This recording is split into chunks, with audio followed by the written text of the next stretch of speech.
नमस्कार. सत्या, मीरा आणि रवी यांनी टाकलेल्या पावभाजीच्या गाडीवर आता रिया ही पावभाजी खाण्यासाठी आलेली असते. ती आता रवीकडे बघत असते. आता सत्याला मीरा तिथं डिलिव्हरी पूर्ण करण्यासाठी पाठवून देते आणि आता रिया पावभाजी ऑर्डर करते. आता ती पावभाजीची ऑर्डर आता मीरा घेऊन जाते आणि रियाला देणार. तेवढ्यात रिया म्हणते, सेफ रवीने पावभाजी आणून दिली तर आणखी गोड लागेल. सेफ रवीच्या हातूनच मला पावभाजी हवी. आता मीरा परत जाते आणि रवीला सांगते. रवी ती पावभाजी आणून रियाला देतो. आता त्या पावभाजीमध्ये रवीने जास्तीच तिखट घातलेलं असतं. आता रवी तिथनं निघून जाणार. तेवढ्यात रिया म्हणते, थोडं माझं ऐकून घ्याल का? पण रवी काही ऐकून घेण्याच्या मनस्थितीत नसतो. रवी तिथनं निघून गेलेला असतो. आता रिया ती पावभाजी खाते. तिला तिखट लागते तरी ती हा हू करत पावभाजी खात असते. रियाने ती पावभाजी पूर्णपणे फस्त करून तिथनं निघून गेलेली असते. आता मीराने ते सगळं बघितलेलं असतं की रवीने त्यात जास्तीच तिखट घातलेलं आहे. आता मीरा विचारते, तुम्ही असं का केलं? आता रवी काही न बोलता शांत असतो. आता मीराला कळून चुकलेलं असतं की दोघांचंही एकमेकांवर खूपच प्रेम आहे. आता इकडे पुढील भागात असं बघायला बघणार आहे की सत्या हा घरी बसलेला असतो. त्याच्या बेडरूम मध्ये आता मीरा जाते. मीरा सत्याला म्हणते, एक गोष्ट लक्षात येते का? आपल्या रवी भाऊजींचं स्वप्न मी एक ना एक दिवस पूर्ण करणार.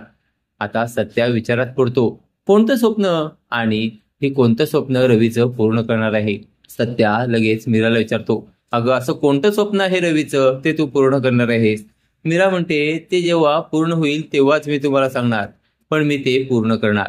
आता मीराला मोठा विश्वास असतो की रवीचा स्वप्न आपण पूर्ण करणार आहोत.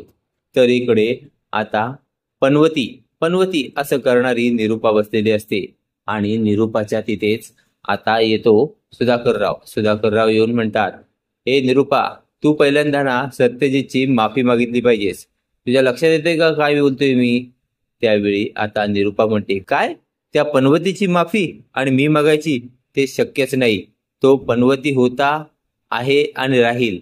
आठवते ना तुम्हाला लहानपणी त्याने काय केलं होतं?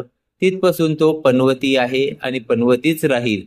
हे ऐकून आता सुधाकरराव विचारात पडलेले असतात.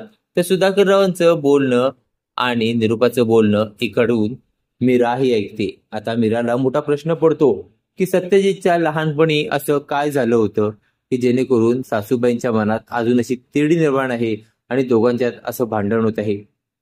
आता मीरा पुन्हा बेडरूम मध्ये येते. इथे सत्यजित बसलेला असतो. आता मीराला प्रश्न पडलेला असतो की मी विचारू की नको. आता तेवढ्यात सत्या म्हणतो, मीरा, माझा तुझ्यावर पूर्ण विश्वास आहे. तू रवीचं स्वप्न एक ना एक दिवस नक्कीच पूर्ण करशील. आता सत्याने मीरावर चांगला दृढ विश्वास दाखवलेला असतो. आता मीराला पडलेला प्रश्न मीरा कसा सोडवेल ते पाहणे कमालीचे ठरणार आहे.